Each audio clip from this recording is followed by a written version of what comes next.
तिथे महायुतीच्या जागा वाटपाच्या बैठका उद्यापासून सुरू होणार असल्याची माहिती आमदार संजय शिरसाट यांनी दिली आहे। पुढच्या 8 दिवसात महायुतीच्या काही उमेदवारांच्या नावांची घोषणा देखील होईल। एकनाथ शिंदे, देवेंद्र फडणवीस आणि अजित पवार यांच्यात पहिली बैठक होणार असल्याची माहिती संजय शिरसाट यांनी दिली आहे। महायुतीच्या बैठका आता उद्यापासून सुरुवात होणार आहे। पहिली बैठक मुख्यमंत्री आणि दोन्ही उपमुख्यमंत्र्यांची होईल।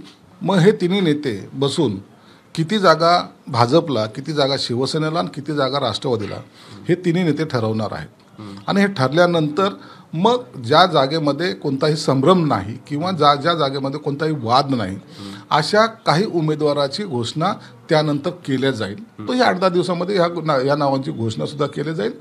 निवडणुकीला पुरेसा वेळ मिळावा उमेदवाराला। गेल्या वेळेला लोकसभेला जो काही अपुरा वेळ मिळाला होता तो असा या वेळेला राहणार नाही, म्हणून ही सर्व पूर्वतयारी ऑलरेडी झालेली आहे। जागा कोणत्या विभागातली असं सांगता येणार नाही। या युतीमध्ये युती करताना काही जागा ज्या आहेत त्या कधी आदलाबदल होण्याची शक्यता पण असते, म्हणून त्याच्यावर आता भाष्य करणं योग्य नाही। परंतु आदलाबदल होऊ शकते, काही जागावर होईल ना।